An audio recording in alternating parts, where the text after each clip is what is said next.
Lewis Lowden. I'll be doing a PowerPoint presentation on games and entertainment for children between 1810 and 1835. So in this PowerPoint I'm going to be showing you how children stay entertained in their free time, either outside or indoors. Children from this era had a very different entertainment method compared to our generation. Firstly, they didn't have advanced technology such as iPhones and smart TVs fitted with game consoles.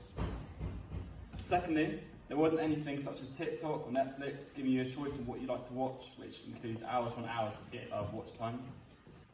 The things we'll be showing you today may not sound entertaining for you to use, but to them, they loved what they had. And each game was made from a different material. For example, it would be man-made from wood or metal. Table games.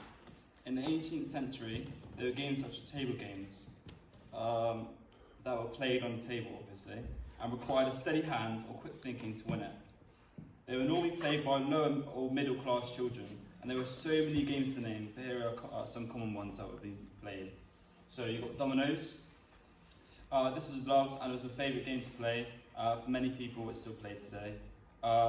This included rectangular blocks with different dots on, which range from 0 to 6. In order to play the game, you would connect the blocks with the same number, and the first player to lay down all the dominoes wins. Next, you've got tiddlywinks. Most people have heard tiddlywinks, and players with a disc called the shooter will flip the smaller disc into a cup that sits in the middle of the area that they're playing. Next, you've got pick-up sticks, and it's also a very popular game, and it's still played now. The aim of the game is to put all the sticks into the middle, and each player takes in turn to move a stick without moving the other sticks. First player to get all the most sticks wins.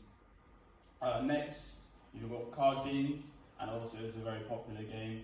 And for example, would be Snap, and children would love to play these games as they help them learn maths by playing card games, as they're quite educational.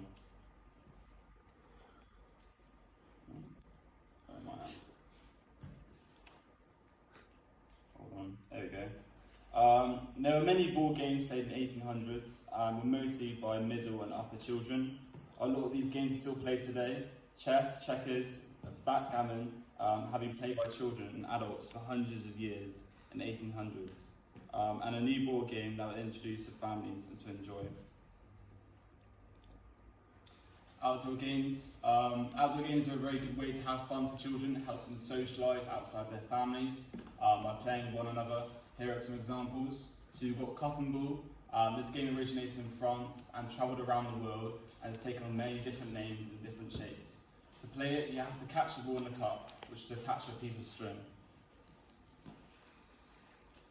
Next, you've got 9 pins. Most people may refer to this to bowling, but it has a little spin on it. Back in the 1800s, there was a game named the Skittles by most of it, and what you did was you rolled a ball to knock down as many pins as possible, and the pins were usually placed in a diamond shape. Hopscotch, jump rope, rounders, and croquet was a common example of games played at the time, and children were thoroughly enjoyed as it gave endless amounts of fun. Other games, sorry.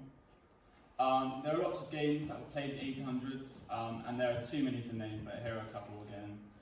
So you've got Wargig. This game was played a lot by children and isn't very common to hear about in this generation.